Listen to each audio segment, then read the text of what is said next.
Hi friends, എൻ്റെ പുതിയ വീഡിയോയിലേക്ക് എല്ലാവർക്കും സ്വാഗതം. അന്തരിച്ച കലാകാരൻ കലാഭവൻ നവാസിന് ഒരു കോടി പ്രണാമം. അദ്ദേഹത്തിൻ്റെ മരണം ഒരു ഓർമ്മപ്പെടുത്തലാണ്. അശ്രദ്ധ കാരണം സ്വന്തം ജീവിതം, സ്വന്തം ജീവൻ ബലി കൊടുക്കേണ്ടി വന്ന ഒരു ഹതഭാഗ്യനാണ് നവാസ്. തൊട്ട് മുമ്പത്തെ ആഴ്ച അസ്വസ്ഥതകൾ ഉണ്ടായിരുന്നു. അദ്ദേഹത്തിന് ഡോക്ടറെ കാണിക്കാനുള്ള സമയമൊക്കെ കൊടുത്തു, പക്ഷേ പിന്നെയും അവഗണിച്ചു.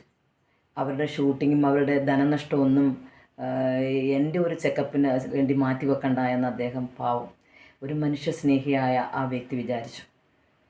അതുകൊണ്ടുണ്ടായ നഷ്ടം നോക്കൂ. ആ കുടുംബത്തിൻ്റെ തീരാനഷ്ടം, എങ്ങും എത്താത്ത പിഞ്ചു കുട്ടികൾ. ആ കുട്ടികൾ ഇനി ഓടിത്തീരാൻ എത്ര വർഷങ്ങൾ? ഇനി ഒരു 51 വയസ്സെന്ന് പറയുന്നത് എന്താണ്, അത്ര വലിയ വയസ്സാണോ?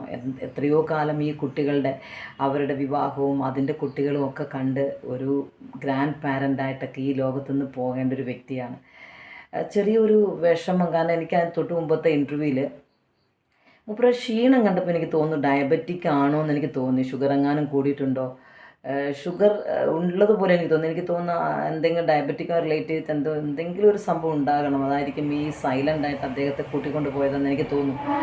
അപ്പോൾ ശരീരം കാണിക്കുന്ന അസ്വസ്ഥതകൾ അവഗണിക്കരുത് എന്ന ഒരു ഓർമ്മപ്പെടുത്തലാണ് നവാസിൻ്റെ മരണം എന്നുകൂടി നമുക്ക് പറയേണ്ടി വരും.